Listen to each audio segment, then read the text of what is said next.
आज world suicide prevention day है। पूरी दुनिया में आज इस बात पर चर्चा हो रही है कि कैसे आत्महत्या की बढ़ती घटनाओं को रोका जाए।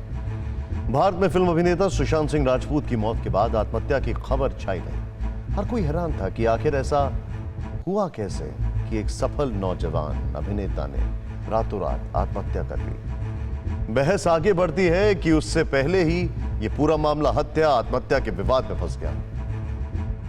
आज देश हित में आत्महत्या को लेकर हम आपके सामने कुछ चौंकाने वाले आंकड़े रखेंगे जो इस वक्त भारत और पूरी दुनिया की फिक्र है।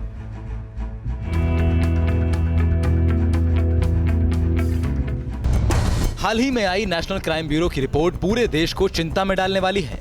भारत में 2019 में हर रोज 381 आत्महत्या के मामले सामने आए, लेकिन उससे भी ज्यादा डरावना यह है कि 2019 में भारत में हर घंटे कहीं न कहीं कोई छात्र खुदकुशी कर रहा था। सोचिए, हर घंटे आपके और हमारे बीच का एक छात्र जिंदगी से हार गया। लेकिन हम में से किसी को भी इसका एहसास नहीं हो पाया। यहाँ तक कि खुदकुशी करने वालों के परिवार को भी इस बात का एहसास नहीं हुआ कि उनका बच्चा ऐसा कदम उठा सकता है।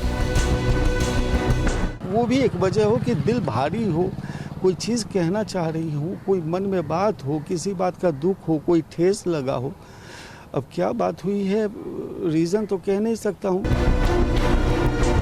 ऐसी घटनाओं का सबसे दुखद पहलू यह है कि परिवार और दोस्त आत्महत्या करने वाले की मानसिक स्थिति को समझ ही नहीं पाते कि एक सामान्य बातचीत करने वाला, हंसने मुस्कुराने वाला शख्स खुदकुशी भी कर सकता है। इस तरफ किसी का भी ध्यान ही नहीं जाता।